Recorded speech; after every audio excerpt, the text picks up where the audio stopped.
మనిషిలో ఉండే జ్ఞానేంద్రియాలు 5. అవి 1 కళ్ళు, 2 ముక్కు, 3 నోరు, 4 చెవులు, 5 చర్మం. ఈ 5 అవయవాల్లో చాలా ముఖ్యమైన అవయవం ఏదైనా ఉందంటే అవి కళ్ళు. ఇక్కడి దాకా అందరికీ తెలిసిందే. అయితే మన బ్రెయిన్ తీసుకునే అవుట్ సైడ్ ఇన్ఫర్మేషన్లో 80% కళ్ళ ద్వారానే అందుతుంది. ఈ 5 జ్ఞానేంద్రియాలన్నింటిలోకి మోస్ట్ సెన్సిటివ్ ఆర్గాన్ కూడా కళ్ళే. కళ్ళు లేకుండా ఈ ప్రపంచాన్ని ఊహించుకోండి. అసలు పుట్టుకతోనే కళ్ళు లేకపోతే, ఉన్నట్టుండి కరెంటు పోయినప్పుడు ఆ చీకటిలో ఫోన్లో టార్చ్ ఆన్ చేయడం కోసం ఎక్కడో పెట్టిన ఫోన్ని వెతుకుతూ ఆ అరనిమిషం పడే అనుభవం ఎలా ఉంటుంది? మరి కంప్లీట్గా కళ్ళే కనపడిన వాళ్ళ పరిస్థితి ఏంటి? ఒక అంగుళం సైజులో ఉండే మనిషి కళ్ళు చాలా సెన్సిటివ్ ఆర్గాన్. కనుగుడ్డుకు వెనుక భాగంలో ఉండే రెటీనా అనే అతి సున్నిత పొరలో 137 మిలియన్ల కణజాలం ఉంటుంది. ఈ కణజాలమే మనం చూస్తున్న విషయానికి సంబంధించిన ఇన్ఫర్మేషన్ని మన బ్రెయిన్కి పంపిస్తుంది. ఈ రెటీనా కణజాలంలో మళ్ళీ 2 రకాలుంటాయి. 1 రాడ్స్గా పిలువబడే కణజాలం, 2 కోన్స్గా పిలువబడే కణజాలం. ఈ రాడ్స్ అనే కణజాలంలో బ్లాక్ అండ్ వైట్ రంగుల్ని మాత్రమే గుర్తిస్తే, కోన్స్ మిగతా అన్ని రంగుల్ని గుర్తిస్తుంది. మనిషి పుట్టినప్పటి నుంచి ఒక సర్టెన్ ఏజ్ వచ్చే వరకు కూడా హ్యూమన్ బాడీలోని అన్ని ఆర్గాన్స్లో ఎదుగుదల ఉంటుంది, చివరికి మెదడు సైజులో కూడా. కానీ కళ్ళు మాత్రం కొద్దో గొప్పో తప్ప ఎదుగుదల లేకుండా అలాగే ఉండిపోతాయి. అయితే ఇక్కడ నా లైఫ్లో జరిగిన ఒక రియల్ ఇన్సిడెంట్ని చెప్తా.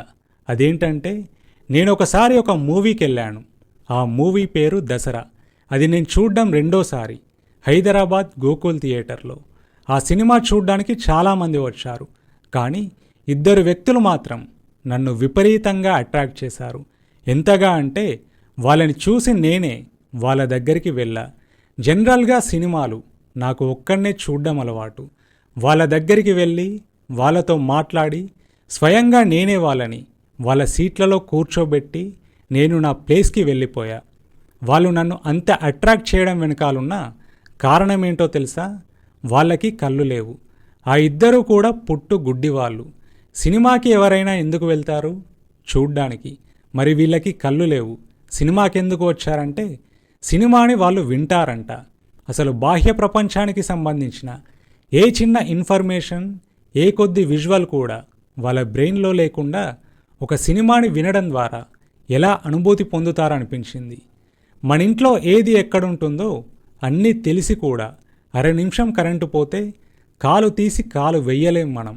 అలాంటిది జీవితాంతం కళ్ళు లేకుండా ఎలా ఉంటారనిపించింది. 2 కళ్ళు చక్కగా కనిపించినప్పటికీ దేన్ని చూసినా సరిగ్గా అనుభవించలేని మనం నిజమైన గుడ్డివాళ్ళం. కళ్ళు లేకపోయినా వాళ్ళలో ఏ చిన్న రీగ్రెట్ కూడా లేదు. అయినా సినిమాని ఆస్వాదించడానికి వచ్చారు. అయితే మనిషి కెమెరాని కనిపెట్టడం వెనుకున్న ఇన్స్పిరేషన్ కూడా కళ్ళే. సినిమాల్లో వాడే స్టడీ క్యామ్ని కనిపెట్టడం వెనుకున్న ఇన్స్పిరేషన్ కూడా కళ్ళే. స్టడీ క్యామ్ అంటే కెమెరాని బాడీకి కట్టుకొని నడిచినా పరిగెత్తినా విజువల్ షేక్ కాకుండా రావడం. Steadicam inventor morning jogging చేస్తూ పరిసరాలను చూస్తున్నప్పుడు ఏ విధమైన షేకింగ్ లేదు. మరి కెమెరాతో తీసిన విజువల్ ఎందుకు షేక్ అవుతుంది అనే థాట్ స్టడీ క్యామ్ ఇన్వెన్షన్కి మూల కారణమైంది.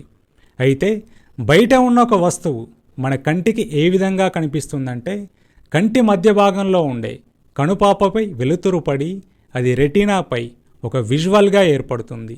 వెలుతురు తక్కువ ఉన్నప్పుడు కనుపాప సైజ్ ఎక్కువ అవుతుంది, వెలుతురు ఎక్కువగా ఉన్నప్పుడు కనుపాప సైజ్ తగ్గుతుంది. ఇది మనం చేసేది కాదు, దానంతటా అదే జరిగేది. ఇంకా కళ్ళు హ్యూమన్ సైకాలజీలో కూడా కీ రోల్ ప్లే చేస్తాయి. అదంతా తెలుసుకోవాలంటే stay tune to next podcast.